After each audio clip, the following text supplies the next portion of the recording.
जय गणेश जी, जय गुरु जी। कल हमने जाना था दूसरे अध्याय के तीसरे और चौथे अध्याय के बारे में, दूसरे खंड के तीसरे और चौथे अध्याय के बारे में। अब हम जानेंगे पंचम अध्याय के बारे में, जिसमें कि गजानन का पुनर्जीवन दान वर्णन, गजानन का अभिषेक तथा वर प्रदान करना बताया गया है। आइए आगे जानते हैं किस तरह से गजानन का पुनर्जीवन दान वर्णन किया गया था। देवताओं की प्रार्थना पर शिवजी ने कुछ देर विचार किया और फिर बोले, देवताओं, उत्तर दिशा की ओर जाओ। मार्ग में जो भी प्राणी प्रथम दिखाई दे उसी का सिर काट लाओ और गणेश के कबंध पर जोड़ दो। पहले उस कबंध को स्वच्छ करके उसका पूजन करो और फिर काट कर लाए गए सिर को तुरंत ही कबंध पर रख दो। इस कार्य से उस समय विलंब नहीं होना चाहिए। शिवजी के आदेश अनुसार देवताओं ने पार्वती पुत्र के कबंध को भली प्रकार धोया और फिर पहुंचकर उसका पूजन किया।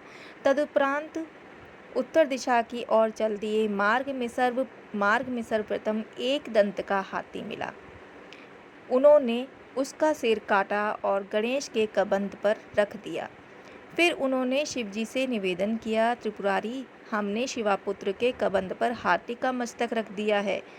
अब उसे प्राण प्रदान करने का कार्य ब्रह्मा, विष्णु और आपको करना है। कबंध पर सिर रखे जाने के समाचार से सभी उपस्थित जन प्रसन्न हो उठे। फिर समस्त देवताओं ने शिवजी के चरणों में प्रणाम करके निवेदन किया, जगदीश्वर, आपके जिस दिव्य तेज से हम उत्पन्न हुए हैं, वही तेज वेद मंत्र द्वारा इस बालक को में प्रविष्ट हो, ऐसी कृपा कीजिए। शिवजी ने स्वीकृति की तथा समस्त देवताओं ने वेद मंत्रों के द्वारा जल को अभिमंत्रित कर उससे बालक को अभिषिंचित किया। उस जल का स्पर्श पाते ही बालक में चेतना लौटने लगी और वह कुछ ही क्षणों में जीवित हो गया। जैसे कोई व्यक्ति सोते से जाग जाता है, वैसे ही उसने नेत्र खोल दिए। अब उस अत्यंत सुंदर बालक का मुख हाथी के समान हो गया। शरीर का वर्ण लाल था और तथा मुखमंडल पर अत्यंत उल्लास दिखाई देता था। उसकी आकृति कमनीय थी। इस प्रकार शिवापुत्र को पुनर्जीवित हुआ देखकर समस्त देवता और शिवगण अत्यंत प्रसन्न हो रहे थे। सभी को विश्वास हो गया कि अब विश्व का संकट दूर हो जाएगा। कुछ देवता भगवती उमा के पास दौड़े गए। उन्होंने माता के चरणों में प्रणाम कर निवेदन किया, गणेश जननी, आपका पुत्र पुनर्जीवित हो गया है। अब आप पूर्ण रूप से प्रसन्न हो जाइए। देवेशी, पुत्र को पुनर्जीवित होना सुनकर पुत्र पार्वती जी उधर दौड़ पड़ी और अपने पुत्र को जीवित देखकर अत्यंत प्रसन्न हुई।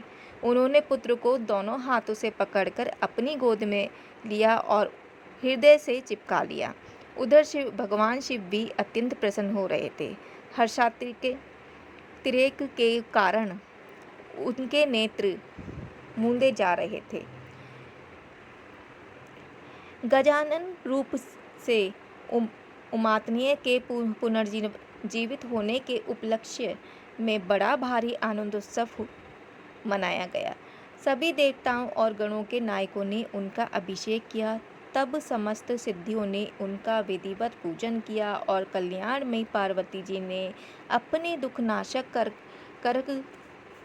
कर कमलों से बालक के अंगों को स्नेहमिक्त स्पर्श किया। फिर वे उनको बार बार प्यार करने लगीं तथा बोली, पुत्र, तुम्हें बड़ा कष्ट पहुंचाया गया, परंतु अब सभी को ठीक प्रकार से शिक्षा मिल चुकी है। उन्होंने पुनः कहा, मेरे हृदय, अब उस कष्ट को भूल जा। अब तो तू पूर्ण रूप से धन्य हो गया। अब ये सभी देवता, ऋषि, मुनि और सर्वप्रथम तेरी ही पूजा किया करेंगे। आज से तू सभी शुभ कर्मों में अग्र पूजन का अधिकारी हो गया है। अब भविष्य में तुझे सताने का साहस कोई भी नहीं करेगा। तदुपरांत जगदम्बा ने गजवदन को अमोद वर प्रदान करते हुए कहा, पुत्र, इस समय तेरा मुख सिंदूर युक्त दिखाई दे रहा है, इसलिए संसार में तेरी पूजा सिंदूर से की जाएगी। पुष्प, चंदन, गंध, नैवेद्य, नीराजन, तांबुल दान एवं नमस्कार आदि के द्वारा तेरा पूजन करने वालों को समस्त सिद्धियां प्राप्त होंगी और समस्त विघ्नों का निसंदेह ही शमन हो जाएगा। फिर भगवती ने उसे अनेक प्रकार की वस्तुएं प्रदान कर सम्मानित किया। तब निर्भय निश्चित हुए देवता उन पार्वती पुत्र को भगवान शंकर के पास ले गए और उनके रंग गोद में बिठा दिया। शिवजी ने उनके मस्तक पर वरद हस्त रखते हुए कहा, यह मेरा द्वितीय पुत्र है। तब गजानन ने भी गोद में उठकर अपने पिता भगवान शंकर के चरण कमलों में श्रद्धा सहित प्रणाम किया।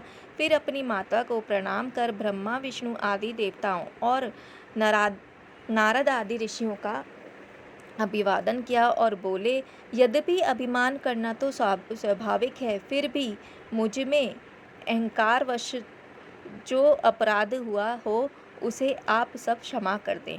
तब ब्रह्मा, विष्णु और शिव तीनों देवताओं ने हर्षित होकर गजानन को इस प्रकार वर दिया, त्रैलोक्य सुरवराः यथा पूज्यः जगत्त्रये तथायं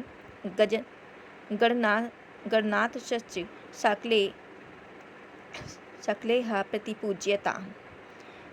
अर्थात, हे देवगण, जैसे त्रिलोक्य में हम तीनों देवता पूजे जाते हैं, वैसे ही तुम इन गणनाथ का भी पूजन करना। मनुष्यों का भी कर्तव्य है कि वे इन्हीं का पूजन कर सर्वप्रथम किया करें। हमारा पूजन इनका पूजन करके ही करें। यदि कोई इनका पूजन पहले ना करके हमारा करेगा तो उसके पूजन का फल नहीं होगा। त्रिदेवों की घोषणा सुनकर सभी का बड़ा आनंद हुआ। तभी महिमामयी महाशक्ति उमा की प्रसन्नता के लिए त्रिदेवों और सभी देवताओं ने गणेश्वर को सर्वाध्यक्ष की उपाधि से विभूषित किया। तदुपरांत उमापति भगवान शिव ने गजानन को सदैव सुखी करने वाले अनेक वर दिए। नीलकंठ बोले, गिरिजा सुवन हे पुत्र, मैं तुमसे अत्यंत प्रसन्न हूँ, इसलिए अब तुम समस्त विश्व को ही प्रसन्न हुआ समझो, क्योंकि मेरी प्रसन्नता में विश्व की प्रसन्नता और मेरे रोष में संसार का रोष निहित है। अब कोई भी देवता, दैत्य, यक्ष, किन्नर, उरग, मनुष्य यदि तुम्हारे विरोध का साहस नहीं कर सकता, तुम महाशक्ति के पुत्र हो, इसलिए स्वयं भी अत्यंत तेजस्वी हो। तुमने युद्ध में महापराक्रम प्रदर्शित करके स्पष्ट कर दिया है कि तुम्हारा सामना कोई भी नहीं कर सकता। विघ्नों के नाश में तुम सर्वश्रेष्ठ होंगे। सभी के पूज्य होने के कारण मैं तुम्हें अपने समस्त गणों का अध्यक्ष बनाता हूँ। शिवजी ने कुछ देर बाद पुनः कहा, गणाध्यक्ष, तुम्हारा जन्म भाद्रपद की मास की चतुर्थी को शुभ चंद्रोदय में हुआ है, इसलिए उस दिन तुम्हारा व्रत रखना भी कल्याणकारी होगा। यह चतुर्थी व्रत और पूजन सभी वर्ण के मनुष्यों और स्त्रियों को भी करना चाहिए। जो राजा आदि अपने अभ्युदय की कामना करते हो, वे भी इसे करके अभिष्ट प्राप्त कर सकते हैं। तुम्हारा व्रत रखने वाला मनुष्य जिस पदार्थ की कामना करेगा उसकी भी प्राप्ति उसे अवश्य होगी। भगवान शंकर द्वारा इस प्रकार वर प्रदान करने पर समस्त देवताओं, ऋषियों और गणों ने उनका अनुमोदन किया और फिर समस्त उपचारों से विधि विधान पूर्वक गणाध्यक्ष का पूजन किया। फिर शिवगणों ने भी उनका पूजन वंदन किया और गणाध्यक्ष गजानन भगवान की जय बोलने लगे। इससे समस्त त्रिलोकी गूंज उठी। अपने प्राण प्रिय पुत्र का इस प्रकार सम्मान हुआ देखकर पार्वती जी बहुत प्रसन्न हुई। अब भारी आनंद उत्सव मनाया जाने लगा। देवगण दुंदुभियां बजाने लगे, अप्सराएं नाचने लगी, गंधर्वों ने मधुर ध्वनि में गीत गाए और अंतरिक्ष से दिव्य पुष्पों की वर्षा हुई। प्रकृति में भी उल्लास छा गया। वन और नगर सब वैभव से संपन्न हो गए। सर्वत्र वृक्षों पर मनोहर पुष्प और मीठे फल लद गए। हरित तृण एवं पौधों से संपन्न हुई पृथ्वी ऐसी प्रतीत होती थी मानो उसने हरी चादर ओढ़ ली हो और उस पर बेल बूटे आदि का काम हो रहा हो। देवताओं और अप्सराओं द्वारा किए जाने वाले संगीत एवं नृत्य में समस्त चराचर विश्व तन्मय हो गया। जो सुनता वही नाचने लगता। शिवगण, उमा की सहेलियां आदि ने भी उसमें भाग लिया। फिर स्वयं भगवती उमा भी आनंद में भरकर नृत्य करने लगी। तब भगवान शंकर भी कैसे बैठे रहते, वे जो जागृति में सदैव नर्तनशील रहते हैं, इसलिए डमरू उठाया और नृत्य करने लगे। यह देखकर समस्त विश्व ही नृत्यात्मक हो गया। सभी दिशाओं में विद्यमान देहधारी आनंद मगन होकर नृत्यरत थे। लगता था कि सारा विश्व ही नाच रहा है। इस प्रकार समस्त संसार आनंद मगन था। सभी के दुख दूर हो चुके थे। सर्वत्र सुख शांति का साम्राज्य छा गया। अब आनंदोत्सव पूर्ण हुआ। तब ब्रह्मा, विष्णु आदि सभी देवताओं ने सर्वानंद विग्रह भगवान गणाध्यक्ष का बारंबार पूजन किया तथा साथ में शिव की भी स्तुति की। तदुपरांत शिव, शिवा और गणपति से आज्ञा लेकर सभी अपने अपने धाम को चले गए।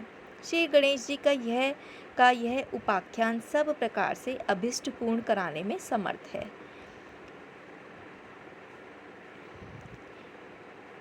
इंदम सुमंगलाख्यानम या शृणोति सुशन्त्याः सर्वमंगल संयुक्ताः सा भवनेशम मंगलायनः।